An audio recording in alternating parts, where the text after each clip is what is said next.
चौधरी साहब मैं बोला नहीं। आज आप एमएसपी की बात कर रहे हैं, अगले साल आप कितना एमएसपी बढ़ाने की बात करेंगे, 5 साल बाद एमएसपी कितना होगा।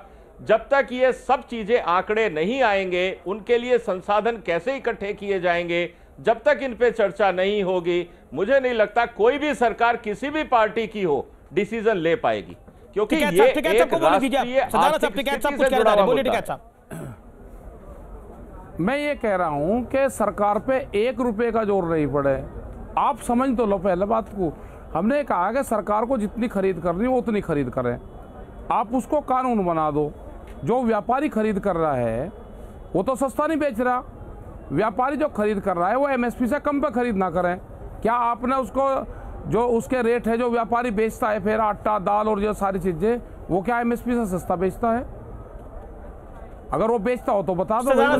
अगर व्यापारी नहीं खरीदेगा तो खरीद की जिम्मेवारी किसकी होगी? आप मुझे एक सवाल का जवाब, कल को मान लीजिए व्यापारी कहता है हम भी यूनियन बनाते हैं, हम नहीं खरीदते तो कौन खरीदेगा? मैं कह रहा कौन खरीदेगा? किसान का माल कौन खरीदेगा ये बताइए ना। मैं ये कह रहा, आप ये कह रहे हो कि अगर किसान का माल नहीं बिकेगा, ना सरकार खरीदे ना प्राइवेट व्यापारी खरीदे, किसान अपना माल लेके बैठा रहे, आप ये कहना चाह रहे हो? लुटेरों के बादशाह, आप यही कहना चाह रहे हो? बादशाह साबित होगा लुटेरों के, ये लुटेरों के आखिरी बादशाह मान जाओ।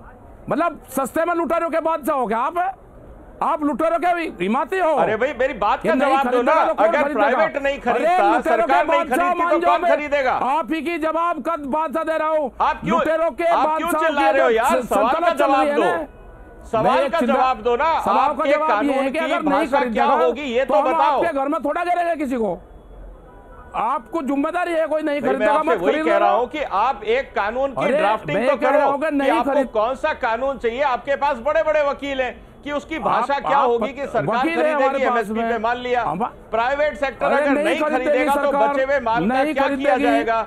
जिस माल की क्वालिटी नहीं है उसको किस रेट पे खरीदा जाएगा? ये बताओ तो सही, पूरी बात बताओ ना। आप आधी बात बता रहे हो। मैं भी तो कह रहा कि जो कैसे हो जाएगा? कानून बनाने की बात कर रहे हो तो कानून की पूरी बात करो ना भाई। आप कानून की बात कर रहे हो, कानून में पूरी बात बताओ कि खराब क्वालिटी का माल कैसे बिकेगा, बचा हुआ माल कैसे बिकेगा, अगर कॉर्पोरेट नहीं खरीदेगा तो कैसे बिकेगा? आप पूरी बात नहीं बता रहे।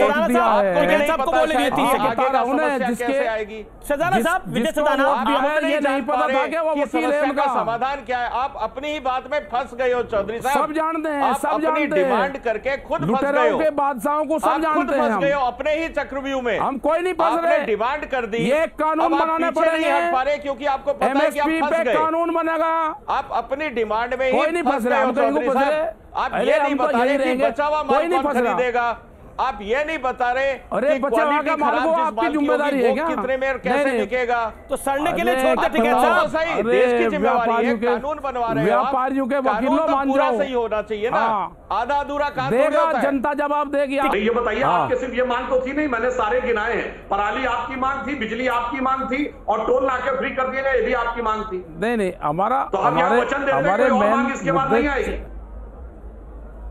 नहीं उसके लिए कमेटी बनेगी और चीजों पे बैठ के बातचीत हो जाएगी। बहुत सी चीजें हैं उस, ऐसा थोड़ा नहीं हो जाएगी और पर तो कमेटी बनेगी ना। कहावत है, भाई 10 साल पुराना ट्रैक्टर है। हम लोग का भी ताल्लुक है कि साझे की हड्डियां चौराहे फूटती है, साझे की हड्डियां चौराहे फूटती है। अबे साझे की हड्डियां आ गई, किसी एक के बसी की नहीं है जो इसको सॉल्व कर दे। अब जो होना होगा वो चौराहे पर ही होगा भैया, अन्यथा मत दीजिएगा, मैं ईमानदारी से कह रहा हूँ। ये तो दिल्ली में होगा, दिल्ली में किसान परिवार से है, किसान राजनीति बहुत दशकों से आपके रगों में है, किसान की राजनीति आप लोग ही करोगे, ठीक है। आपको ये कानून वापसी लेने पड़ेंगे और एमएसपी पे कानून बनाना पड़ेगा।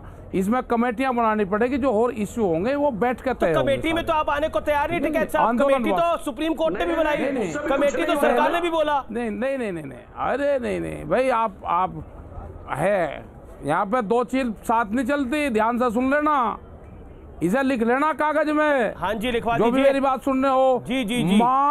मान और लालच दोनों साथ नहीं चलती। मैं तो भाई सुप्रीम कोर्ट का भी सम्मान करूं, हाथ जोड़ूं, और मैं राज्यसभा की भी हाथ जोड़ूं, मैं तो दोनों का सम्मान करूं भाई। आपके पास में बहुत मंत्र है मारने के। जो कांग्रेस में अल्ट्रा माओइस्ट का क्या काम? जब आईबी रिपोर्ट देती है आप कहती है कि देखिए बीजेपी की सरकार हर किसी को खालिस्तानी और अल्ट्रा माओइस्ट बना देती है। अब तो आपके सांसद बोल रहे हैं जी, क्या बोलेंगे आप? तो ये आग घर तक पहुंच चुकी है, क्या बोलेंगे? कल तक इंकार किया, आप घर में आ गए, बोलिए क्या बोलेंगे?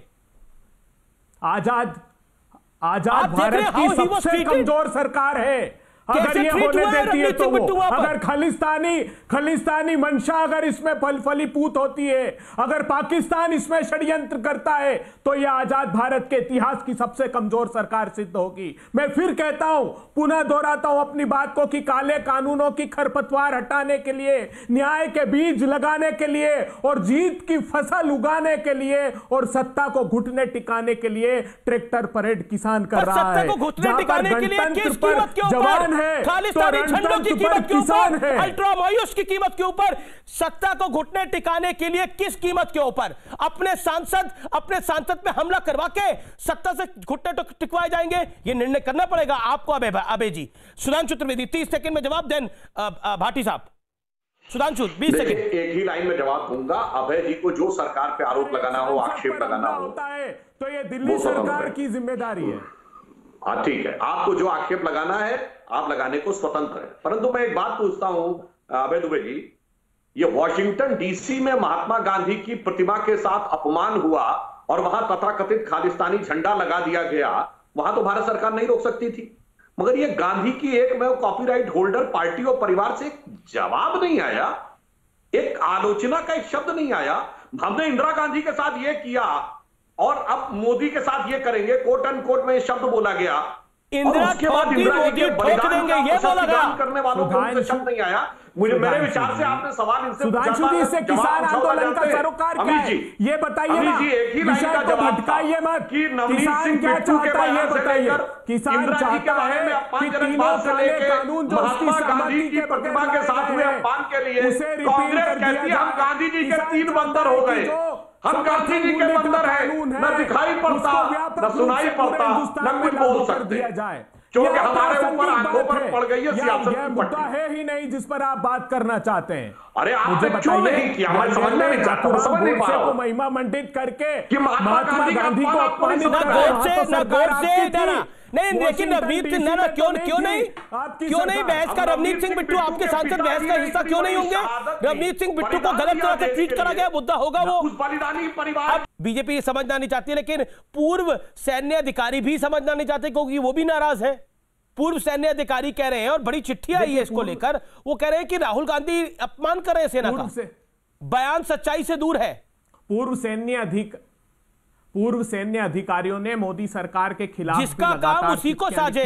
पूर्व सैन्य अधिकारियों ने चिंता व्यक्त की है कि कैसे चाइना अंदर तक आ रहा है, अरुणाचल प्रदेश में, सिक्किम में, लद्दाख में।